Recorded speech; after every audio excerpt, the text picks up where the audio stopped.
이번 부동산 대책, 종부세, 그러니까 종합부동산세 빼고 다 나왔다 이렇게 이해하시면 되겠습니다. 쓸 수 있는 카드는 총동원했다는 것이 전문가들의 대체적인 평가입니다. 정부가 칼을 빼든 만큼 시장의 반응도 관심인데요. 대체적인 분석들 정리해보겠습니다. 자, 먼저 헷갈리는 용어부터 좀 정리하겠습니다. 먼저 투기 과열지구, 6년 만에 다시 등장했습니다. 재건축 조합원의 지위 양도를 금지한 것이 핵심입니다. 20개 가까운 규제가 동시에 적용되는 그야말로 규제 종합 선물 세트다. 이렇게 받아들이시면 되겠습니다. 투기 과열지구 중에서 좀 더 강한 규제, 돈줄을 죄는 극약 처방이 필요한 곳은 투기 지역으로 묶었는데요.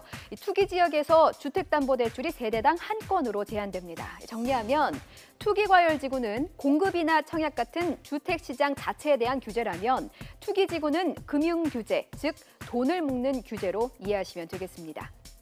투기 과열까지는 아니지만 주택시장이 과열이 됐거나 과열될 조짐 혹은 우려가 있는 지역은 청약 조정 지역으로 묶었습니다.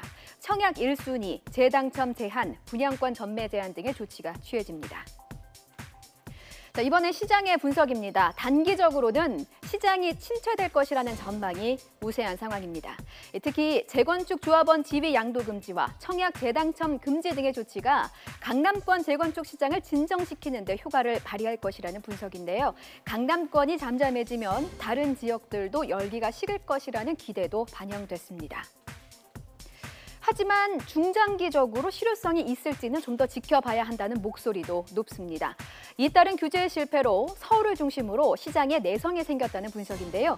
즉, 서울은 공급이 부족하니 가격이 언젠가는 오를 것이라는 시장의 인식을 바꿔야만 대책이 성공할 수 있다는 지적입니다. 시장에 떠도는 풍부한 유동성도 고심을 양산하는 요소 중에 하나입니다. 엄밀히 말해서 우리나라만 오르는 건 아니거든요, 부동산이.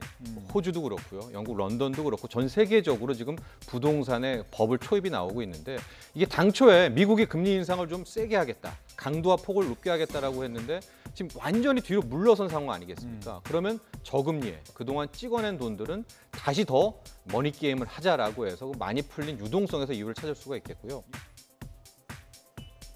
정치권의 반응도 역시나 엇갈립니다. 주택시장의 조기 안정화를 위한 시의적절하고 강력한 대책이라는 여당의 반응과 노무현 정부 정책의 시즌2에 불과하다는 야당의 반응이 엇갈리는 건데요.